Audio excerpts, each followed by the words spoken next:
des péchés passés, des péchés présents, des péchés futurs. Quand il est mort, toi tu n'avais ni présent ni futur. Mais il est mort pour toi. Donc, qu'est-ce qu'il a fait? Il a enlevé en toi la racine du péché. Mais le péché n'est pas complètement parti. Il viendra toujours te chercher. C'est pourquoi vous devez comprendre en ce qui concerne le péché qu'il y a des verbes qui vont avec le péché. Par exemple, le verbe prendre.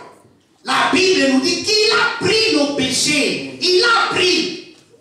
Ce n'est pas maintenant que Christ va prendre tes péchés. Il avait déjà pris tes péchés avant que toi tu ne puisses naître. Maintenant, quand est-ce qu'il a ôté? Quand est-ce qu'il a ôté les péchés? Il est venu en chair sur la terre. Puisque Christ était immolé avant la fondation du monde. Il était immolé avant la fondation du monde. Quand est-ce qu'il a ôté? Quand il est venu sur la terre. Et la Bible nous dit, Jean-Baptiste a dit à tous ceux qui le suivaient, voici l'agneau de Dieu qui ôte le péché du monde. Voici l'agneau de Dieu qui ôte le péché du monde. C'est à ce moment-là qu'il a ôté le péché. Maintenant, quand est-ce que la rémission des péchés s'est fait? Remettre le péché. La rémission des péchés s'est faite quand? Quand toi tu viens, tu les reconnais, tes péchés sont remis. C'est quoi? Potentiellement, tous les péchés ont été pris. Potentiellement. C'est comme je vous avais expliqué l'expérience de l'électricité. L'électricité, ce n'est pas l'homme qui a créé l'électricité. C'est Dieu qui avait créé l'électricité. Mais l'homme a découvert l'électricité. C'est la même chose. Dieu avait déjà résolu le problème du péché avant que toi tu ne comprennes. Mais c'est quand tu vois l'agneau de Dieu qui ôte le péché et tu vas, tes péchés sont réglés.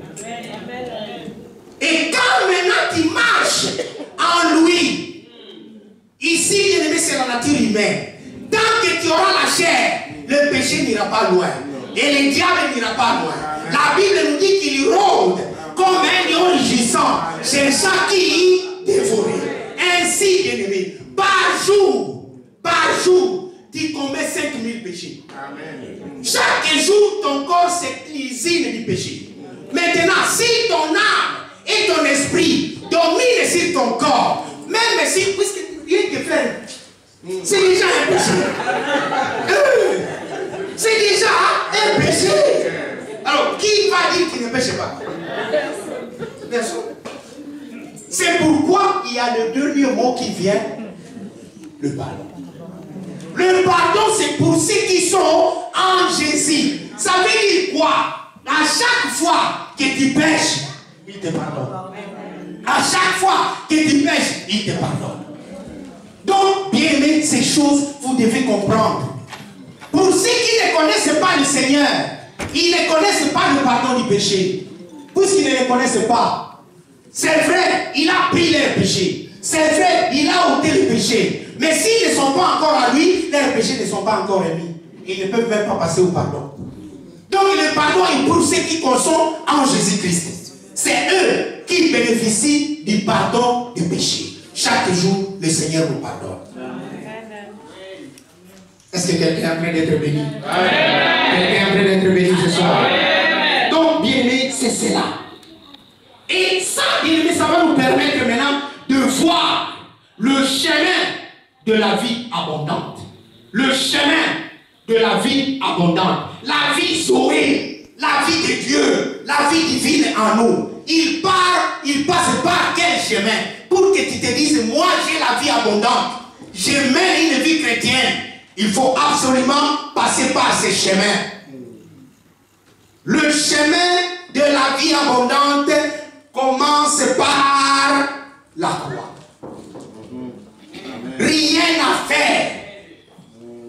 La vie abondante passe par la croix. Et nous avons dit que la croix, c'est la mort. Vous devez mourir.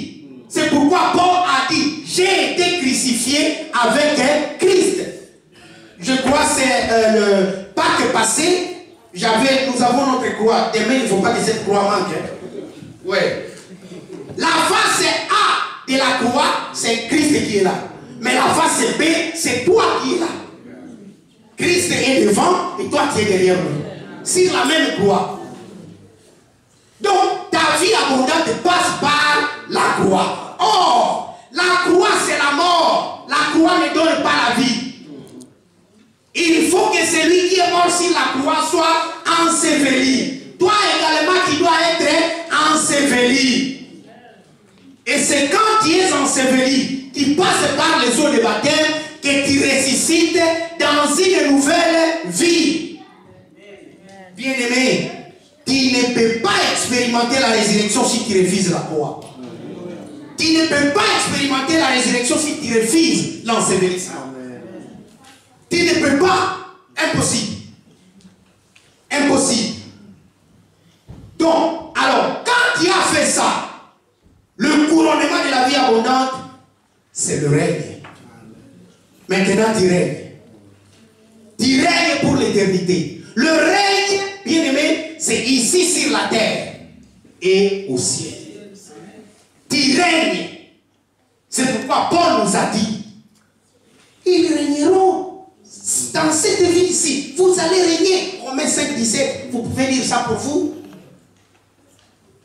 Le règne, c'est ça le couronnement de la vie abondante.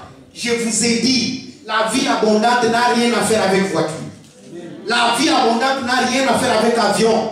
Parce que nous les hommes de Dieu, nous aimons les avions maintenant. La vie abondante n'a rien à faire avec du champagne. Une maison au bord de la mer. Un bon vent qui souffle et vous êtes, je ne sais, un maillot de bain. Ce n'est pas ça la vie abondante. Ce n'est pas ça la vie abondante. La vie abondante, c'est autre chose. Et vous allez voir aujourd'hui au cours des séminaires de Pâques. Donc, c'est cela, bien aimé. Le couronnement de la vie abondante, c'est le règne éternel. Maintenant, bien aimé, à cause de ça, je vais vous faire voir 12 acquis essentiels de la mort et de la résurrection de Jésus dans ma vie. C'est quand tu vas comprendre ces 12 acquis que tu comprendras la vie abondante. Bien aimé, si tu as commencé avec nous aujourd'hui, je te prie de terminer avec nous. Parce que nous n'allons pas terminer les 12 aujourd'hui. Mais je vais absolument approfondir les choses pour que vous puissiez comprendre exactement. Les acquis, c'est quoi? Et j'ai mis les mots essentiels, ça veut dire qu'il y en a plusieurs. Mais ça, c'est ce qui est très important. Il faut que vous puissiez comprendre cela. Un acquis, c'est un droit. Are you with me? Yes. Un acquis, c'est un bénéfice. Un acquis, c'est un privilège. Un acquis, c'est une faveur que je reçois dans ma vie. Ça devient pour moi. Et la croix et la résurrection nous ont donné certains privilèges que personne ne doit enlever. Si tu comprends cela, tu vas marcher dans la vie abondante avec les poitrines de bombée. C'est pourquoi Paul disait, tout ce que j'ai regardé, j'ai considéré comme un gain auparavant. À cause de la connaissance, à cause de ce que j'ai vu en Jésus, j'ai considéré tout cela comme de l'amour. Comme de l'amour. Paul n'avait pas une maison. Nulle part, il n'avait pas une maison. Quand il allait à Rome, il logeait chez des frères. Ou alors il louait un studio. Demandez à Timothée, envoie-moi l'argent des loyers. Oui, il louait un studio.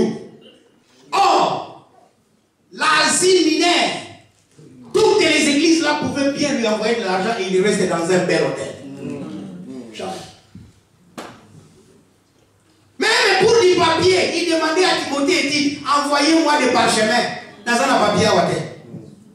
Pouvez vous imaginer ça? Pour vivre, il s'associe à Classe Priscilla pour faire des temples et vendre pour avoir un peu d'argent. Mais il avait la vie abondante. Aujourd'hui, bien-aimé, le ministère est synonyme de la prospérité. Nous devons enlever cela. Le ministère, c'est toute autre chose. La vie avec Dieu, c'est toute autre chose. Ça n'a rien à voir. Si Dieu te donne ces choses, tant mieux. Laisse que ces choses servent à la gloire de Dieu. Donc, nous allons explorer dans ce message le 12 acquis essentiels de la croix. Il n'y en a pas 12 seulement essentiels, mais il y en aura 24. Puisque la croix a ses acquis, la résurrection a ses acquis. Donc, vous aurez au moins 24 acquis essentiels dans ce message. À chaque fois, j'aurais bien voulu que vous puissiez qui écrivent. Prenez votre papier, d'un côté mettez la croix, de l'autre côté mettez la résurrection. Donc, chaque acquis sur la croix a son correspondant dans la résurrection. Tout ce que vous recevez sur la croix, il y a absolument son correspondant dans la résurrection. Et c'est ce qui va vous faire marcher dans la victoire. Les 12 acquis essentiels. C'est ça que nous allons explorer maintenant. Le premier acquis, du côté de la croix, il a porté mes péchés. Du côté de la résurrection, le péché n'a aucun pouvoir sur moi. Le vœu que vous voyez au milieu, cela veut dire que d'un côté, il y a la croix et de l'autre côté, il y a la résurrection. Donc, nous allons commencer par la croix, puisque le premier acquis concerne le péché. Je vous ai parlé que le péché, c'est un grand danger dans la vie abondante. Si le problème du péché n'est pas résolu dans la vie abondante, il y a un problème.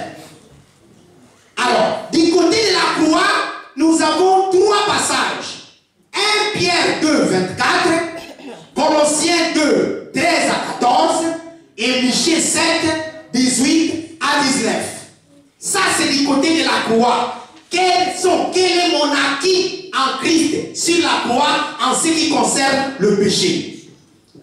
Nous commençons par le premier passage, 1 Pierre chapitre 2, le verset 24. Qu'est-ce que la Bible nous dit dans ce passage-là? Lui, Jésus donc, vas-y. Lui qui a porté lui-même nos péchés en son corps sur le bois, Oui. afin que, morts au péché, nous vivions par la justice. Lui, par le maître sur duquel vous avez été guéris. Voilà. Donc, bien aimé, ça c'est très important. Jésus lui-même a porté nos péchés en son corps sur le bois.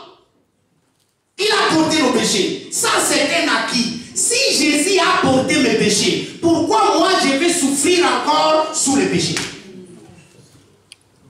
Pourquoi je vais souffrir encore sous le péché et commencer à méditer mes péchés? Et il y a ce prophète que tu es allé voir qui te demande de citer tes péchés depuis que tu avais 2 ans. Est-ce que tu pourras? Tu as fait 5 milliards de péchés. Est-ce que tu pourras les citer? Tu ne peux pas. Chaque jour tu pêches. Tu as péché chaque jour de ta vie. Et le prophète demande, ton grand-père, mais ton grand-père il est mort, il n'a même pas 100 ans. Jésus est mort il y a 2000 ans. Donc qu'est-ce qui est plus important? Le péché du grand-père ou bien ce que Christ avait fait sur la croix? C'est plus que quand on a vu le Wanda Kolata Kazaka, il y a Pembe, il y a Kouaraba, la Bazo Koufa. Vous voyez ces choses-là bien? Il faut comprendre ces choses-là. Christ a porté tous nos péchés en son corps, sur le bois. Il a porté nos péchés. Ça, c'est la première chose. Colossiens chapitre 2, 13 et 14. Vous qui étiez morts par vos offenses et par l'incirconcision de votre chair, oui. Il vous a rendus à la vie avec lui, en nous faisant grâce pour toutes nos offenses. En nous faisant grâce pour toutes nos offenses. Continuez.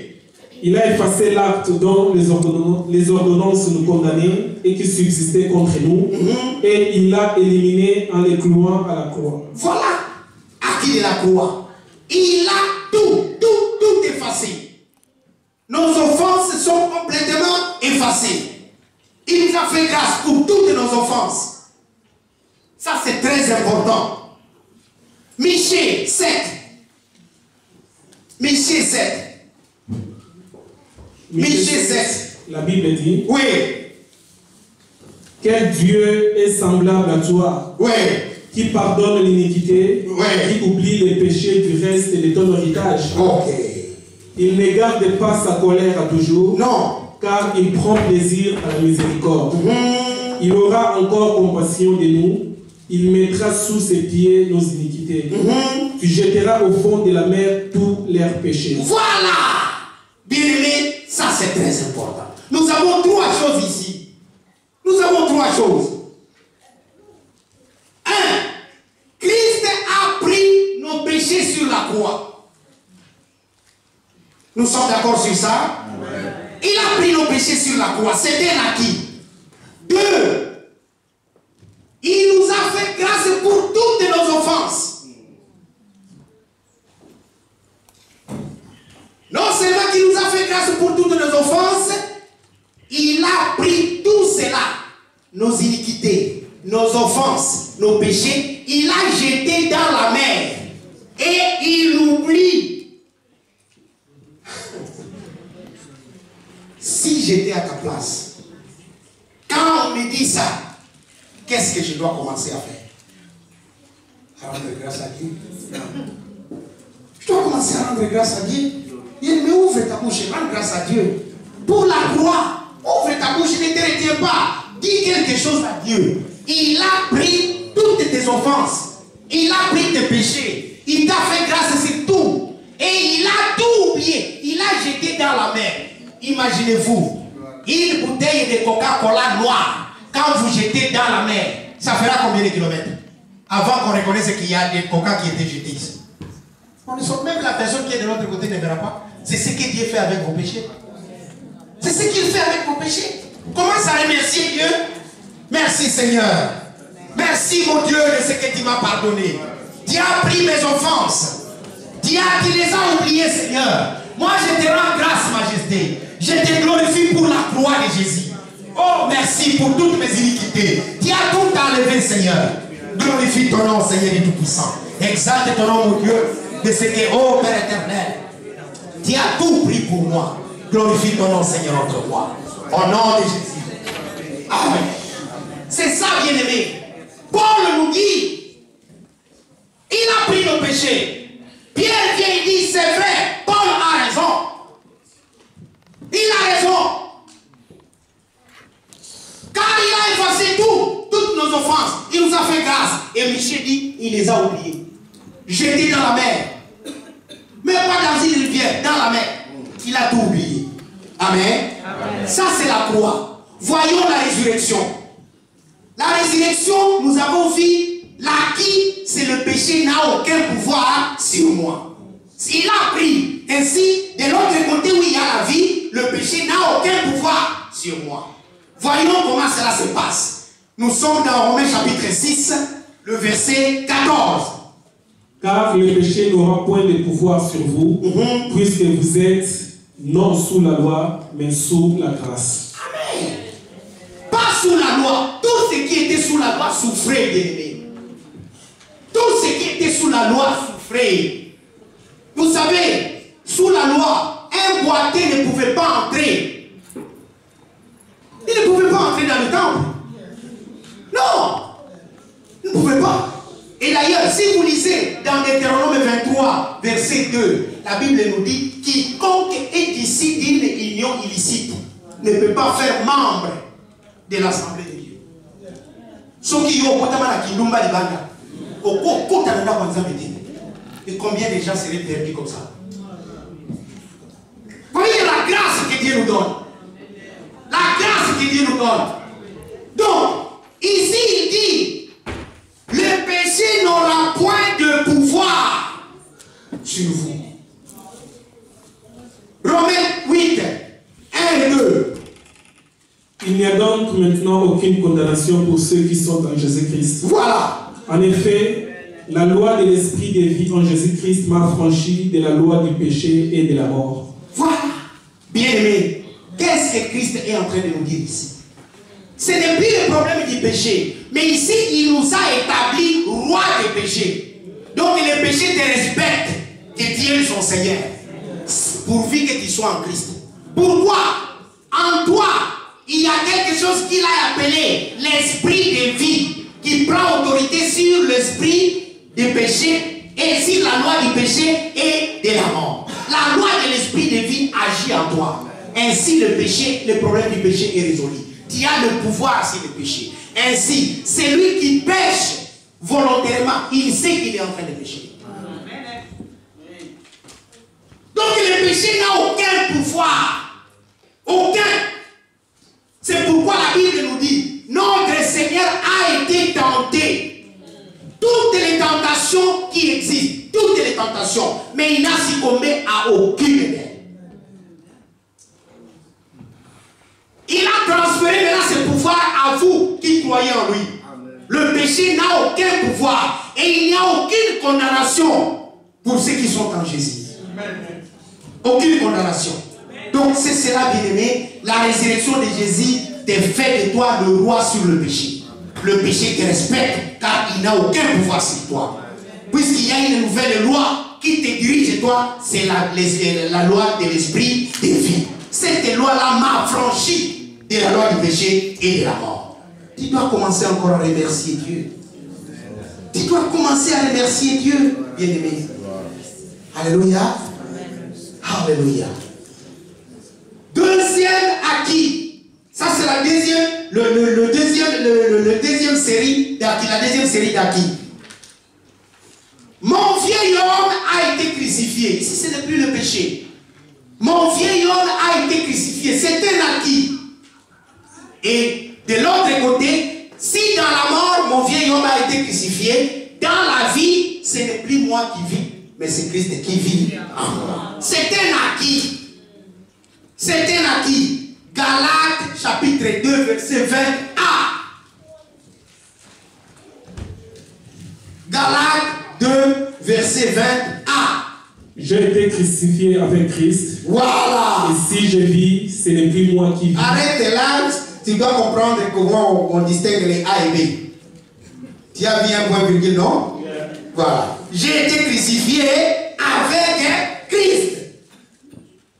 J'ai été crucifié avec Christ. J'ai été crucifié. J'ai été crucifié. Bien aimé, on ne se crucifie pas soi-même. Est-ce que quelqu'un veut te dire que je vais me crucifier? Donc c'est Dieu qui a crucifié ton vieil homme.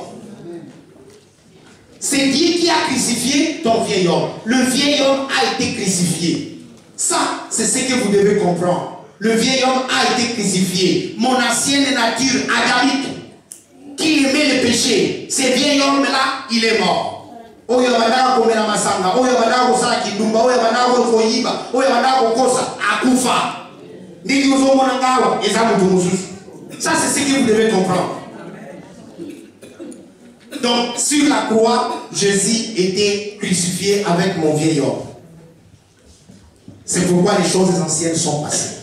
La résurrection, verset 2, toujours dans Galates 2, 20b.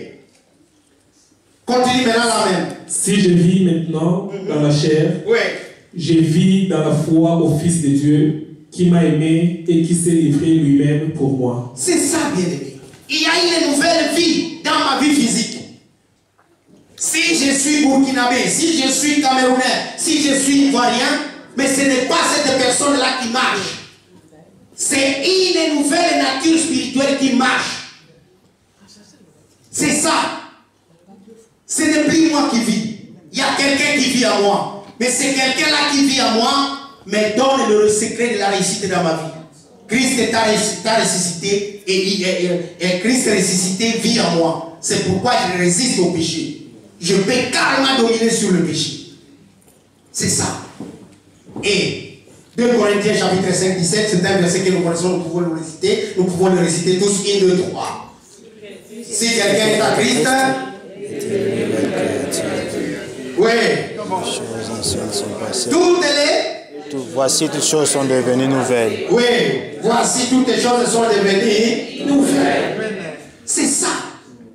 L'Esprit de Dieu habite en moi. Les choses sont devenues nouvelles. C'est un acquis. Tu n'as pas besoin qu'un prophète te dise ça. Tu as besoin d'aller avoir un apôtre pour qu'il te dise que l'Esprit de Dieu habite en toi? Non. Non. Ça, c'est la révélation qui reçoit ça. Cette révélation, qui vit dans cette révélation, qui manifeste cette révélation.